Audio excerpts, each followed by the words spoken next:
The mother slowly slid the baby bottle into the sewer, signaling for the man to open his mouth, but he clenched his teeth tightly, refusing to cooperate no matter what. The woman beside him kept urging him, telling him to drink it quickly, or else Mother would surely fly into a rage. Yet as the man stared at Mother's long fingernails uncut for decades and caked with filth, his stomach churned with nausea, and he simply couldn't swallow. Seeing Mother's anger about to erupt, Luna hurriedly bent down and gulped several mouthfuls from the bottle herself, deliberately making baby-like cooing and babbling sounds. She thought this might calm Mother's fury, but to her surprise, the very next second, Mother aimed the bottle at Jack again, continuously pushing it toward his mouth. Even so, Jack still refused to open his lips. In an instant, Mother violently tore open the iron hatch of the sewer and leapt down inside. She first reached out and gently soothed Luna, then abruptly yanked Jack out of the sewer, dragging him through the pitch-black corridor and tossing him straight into a hidden room, finally slamming him hard onto the bed. Clearly, what awaited Jack would be a brutal and painful punishment. At the same time, Luna suddenly realized that when the monster mother left, she had forgotten to close the iron hatch. Without hesitation, Luna burst out of the sewer, believing that once she climbed out,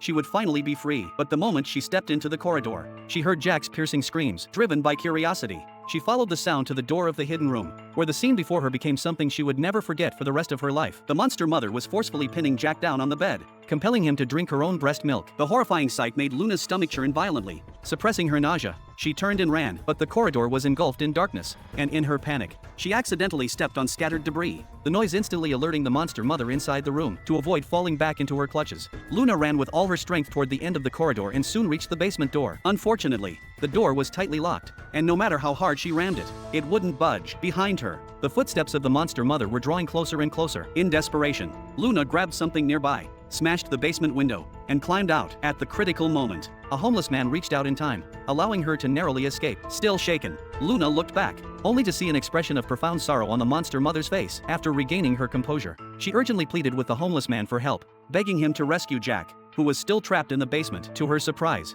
the homeless man turned pale with fear after hearing her story, frantically waving his hands and saying that inside that basement lurked something even more terrifying than the monster mother. Before his words had even finished echoing, he grabbed Luna and prepared to tell her a long-buried story from the past.